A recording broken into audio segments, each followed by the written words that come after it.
अब ये sulphuric acid को लिखते हैं किससे हैं, H2SO4 के साथ लिखते हैं। अब इसमें भी हमें पढ़ना है चार चीज के बारे में, सल्फ्यूरिक एसिड को पढ़ना है चार चीज के बारे में कि इसके अंदर एसिडिक कैरेक्टर भी होता है, ऑक्सीडाइजिंग नेचर भी हो जाता है, डिहाइड्रेटिंग नेचर एजेंट का काम करता है और लो वोलेटिलिटी भी होता है। अब एक एक करके देखते हैं। पहला है एसिडिक कैरेक्टर। देखो ये सल्फ्यूरिक एसिड क्या है, एसिड है, तो एसिड है तो यही तो पता चल रहा है कि एसिडिक कैरेक्टर भी होगा। एसिडिक कैरेक्टर है तो मतलब क्या रिलीज करेगा, H+ को रिलीज करेगा ही करेगा, है कि नहीं। अब देखो एक एक करके देखते हैं अपन।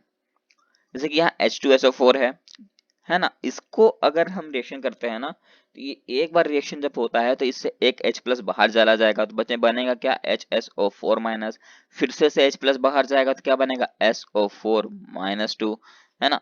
तो इस तरह से रिएक्शन चलता रहेगा। तो यहाँ से जब हम इस H2SO4 से जब फाइनल हमारा HSO4-2 बन गया, इट मीन्स क्या हुआ, दो H+ रिलीज हुए। अब H+ रिलीज कर रहा है तो इसका मतलब ये एसिडिक कैरेक्टर है इसमें। दूसरा क्या था, ऑक्सीडाइजिंग एजेंट। ऑक्सीडाइजिंग एजेंट देखो, एजेंट का काम क्या है वो देखो। अब आप सुनने हुए ना कभी LIC के एजेंट होते हैं, है ना, LIC के एजेंट होते हैं, सहारा के एजेंट होते हैं, तो इसका मतलब ये थोड़ी होता है कि वो LIC का एजेंट है तो वो अपना अकाउंट खोलता है। इसका मतलब ये तो नहीं हो रहा LIC का एजेंट है इट मीन्स वो किसी और का अकाउंट खोलते हैं, किसी और के अकाउंट ओपन कराते हैं, राइट। एजेंट का काम क्या होता है, मतलब जिस चीज के वो एजेंट है वो दूसरे के लिए करेंगे, राइट। इसे कोई LIC का एजेंट है तो ऐसा तो नहीं होता ना वो अपना ही अकाउंट खुला रहा है दूसरा का नहीं खोलता, ऐसा तो नहीं है। ये एजेंट है तो वो दूसरा का ही हेल्प करेगा, अपना नहीं करेगा लेकिन दूसरा का जरूर करेगा। उसी तरह यहाँ ऑक्सीडाइजिंग एजेंट है, इट मीन्स वो क्या कर रहा है, अपने आप को ऑक्सीडाइज नहीं करेगा, दूसरे को करवाएगा।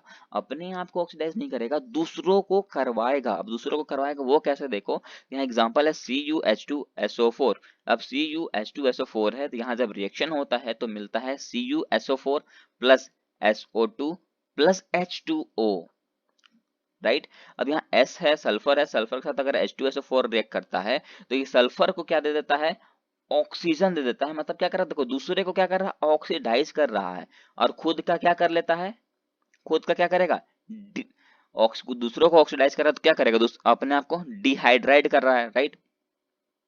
तो यहाँ क्या हो जाएगा, SO2 और प्लस H2O। उसी तरह यहाँ आप देखो कार्बन है, कार्बन अगर H2SO4 के साथ रिएक्ट करता है तो होता है बनेगा CO2 SO2 और H2O। देख सकते हो दूसरे को क्या कर दिया, ऑक्सीडाइज कर दिया लेकिन खुद को डीऑक्सीडाइज कर दिया, राइट। तो ऑक्सीडाइजिंग एजेंट का मतलब हम समझ गए होंगे। अब देखो दूसरा डिहाइड्रेटिंग एजेंट, सिंपल सी। अब यहाँ डिहाइड्रेटिंग एजेंट भी होता है इसके पास। अब डिहाइड्रेटिंग एजेंट है इसका मतलब क्या करेगा, वो खुद को डिहाइड्रेट नहीं करेगा, दूसरों को करेगा। खुद को डिहाइड्रेट नहीं करेगा, दूसरों को करेगा। अब बोलोगा सर वो कैसा एग्जांपल, अभी तो आपने कहा कि वो ऑक्सीडाइजिंग एजेंट है। तो जी बिल्कुल मैंने कहा, पर हम क्या पढ़ रहे हैं, इनऑर्गेनिक केमिस्ट्री, इसमें एक्सेप्शन तो भर भर के होता है। तो इसमें भी ये एक्सेप्शन आता है, वो है C12H22O11 के साथ।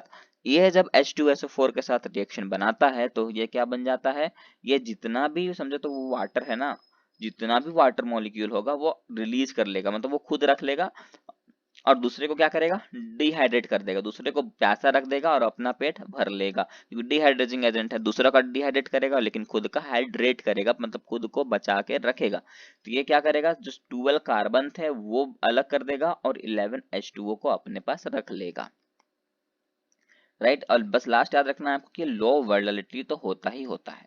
उसके बाद हमें पढ़ना है कांटेक्ट प्रोसेस। तो कांटेक्ट प्रोसेस का भी दो फेज है, प्रिपरेशन करेंगे, प्रिपरेशन करने के बाद उसको किसी के साथ रिएक्शन करेंगे और रिएक्शन करने के बाद फाइनल प्रोडक्ट का पता लगाएंगे। जैसे कि देखो S+O2 है तो सिंपल सी बात है, क्या बनेगा, SO2 बनेगा। SO2+O2 है तो क्या बनेगा, SO3 बनेगा। लास्ट है SO3 प्लस H2SO4, तो ये क्या होगा, यहाँ पर रिएक्शन होगा H2S2O7 बन जाएगा। इसको कहते हैं ओलियम, क्या कहते हैं, ओलियम कहते हैं। तो कॉन्टेक्ट प्रोसेस में हो क्या रहा है, फाइनली हम बस ऐड करते जा रहे हैं, कोई भी रिएक्शन उसको बस ऐड कर दो, कोई भी बाहर नहीं जा रहा है। इसमें देख सकते हो ना तो वाटर ऐड कर रहे हैं हम एक्स्ट्रा, ना ही नाइट्रोजन ऐड कर रहे हैं, ना ही किसी को बाहर भेज रहे हैं, बस हम जो भी है उसको ऐड करके लिख देते हैं, राइट। उसके बाद हमें पढ़ना है डाई ऑक्सीजन। डाई ऑक्सीजन को लिखते हैं O2। डाई ऑक्सीजन को क्या लिखेंगे? O2 लिखेंगे। अब डाई ऑक्सीजन का भी दो फेज होता है, एक होता है प्रिपरेशन फेज, दूसरा होता है रिएक्शन फेज। एक होता है प्रिपरेशन फेज, दूसरा होता है रिएक्शन फेज। प्रिपरेशन फेज में हम क्या करेंगे? प्रिपेयर करेंगे, उसके बाद रिएक्शन करेंगे, फिर फाइनल प्रोडक्ट का पता लगाएंगे। अब देखो, पहला अगर हमें इसको प्रिपेयर करना है तो कैसे करेंगे? By heating O2 containing salt. जो भी O2 कंटेनिंग सॉल्ट होंगे पहले उसको हीट करो, जैसे कि NO3 minus, SO4 minus, 2ClO3 minus. अब इसको हीट करो तो क्या होगा? जैसे कि पहले देखो, पहले लिया हमने 2KClO3, क्या लिया? 2KClO3 लिया, उसको हमने क्या किया? हीट कर दिया। तो हीट करने से क्या हुआ? 2KCl बाहर चला जाएगा और 3O2 बाहर आ जाएगा। तो देखो, अब यह क्या हो गया? 3O2 बाहर आ गया, इसका मतलब क्या? डाई ऑक्सीजन हमें मिल गया। राइट। दूसरा हमने फिर से उसी तरह देख किया तो उससे भी आ जाएगा, तीसरा को भी करोगे तो तीसरे से भी हमें डाई ऑक्सीजन फॉर्म होता हुआ दिख जाएगा। राइट। दूसरा प्रोसेस क्या कहता है? मेटल लो इन इलेक्ट्रोकेमिकल सीरीज। अब जो मेटल इलेक्ट्रोकेमिकल सीरीज में बहुत ही लो होते हैं, उसको भी हम रिएक्शन के थ्रू हम इससे भी डाई ऑक्सीजन बना सकते हैं। वो कैसे? देखो, जैसे कि Ag है ना, Ag, Hg और Pb, ये तीनों ऐसे मेटल्स हैं जिसका इलेक्ट्रोकेमिकल सीरीज में देखा जाए तो बहुत ही लो होता है ना। उसको हमने क्या किया? रिएक्शन किया 2Ag2O के साथ, तो वो क्या करेगा? 4Ag प्लस O2 को बाहर कर देगा। उस तरह 2HgO है, उसको हमने ट्रीट किया तो क्या बनेगा? 2Hg प्लस O2 मिलेगा। फिर 2PbO2 है, तो ये रिएक्शन करके बनेगा 2PbO2 और प्लस O2। राइट। थर्ड क्या है? थर्ड कहता है डिकम्पोजिशन। अगर हम H2O2 का डिकम्पोजिशन करेंगे, H2O2 का डिकम्पोजिशन करेंगे तो भी हमें वाटर मॉलिक्यूल भी मिलेगा और हमें डाई ऑक्सीजन भी मिल जाएगा। बोलो कैसे? देखो, 2H2O2 को हमने रिएक्शन किया, हमें क्या बन जाएगा? हमें मिलेगा 2H2O प्लस O2, तो फिर इसमें भी हमें डाई ऑक्सीजन देखने को मिल जाता है। राइट। अभी हमने प्रिपरेशन कर लिया, अब आते हैं रिएक्शन फेज में। रिएक्शन फेज में क्या होता है वो देखो, रिएक्शन फेज में आता है 2Ca प्लस O2 करोगे तो क्या बन जाएगा? 2CaO। राइट, क्योंकि 2 कॉमन है, 2 कॉमन है, बाहर कर दिया। 4Al प्लस 3O2 लिखा तो क्या रिजल्ट आएगा? 2Al2O3। P4 5O2 है, रिजेक्शन होगा तो क्या आएगा? P4O10 आ जाएगा। C प्लस O2 है तो CO2 बन जाएगा।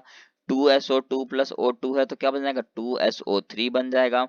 और लास्ट का तो बहुत इंपॉर्टेंट है, यह है याद रखना, CH4 और 2H2O2 का रिएक्शन होता है तो ये वाटर को भी रिलीज करेगा और कार्बन डाइऑक्साइड को भी रिलीज करेगा। राइट। अब देखो, यहाँ HCl और O2 है, HCl और O2 है तो ये भी ये क्या होगा? ये वाटर को भी रिलीज करेगा और Cl2 को फॉर्म करेगा। राइट। तो मतलब ये दोनों में वाटर रिलीज हो रहे हैं। फिर है बोरेक्स। बोरेक्स का फॉर्मूला होता है Na2B4O7.10H2O। क्या होता है? बोरेक्स का फॉर्मूला होता है Na2B4O7.10H2O। देखो, बोरेक्स से याद ही यहाँ पर नाम ही याद होगा, बोरोन। बोरोन बोरेक्स में क्या छुपा है? बोरोन छुपा है कहीं ना कहीं। राइट।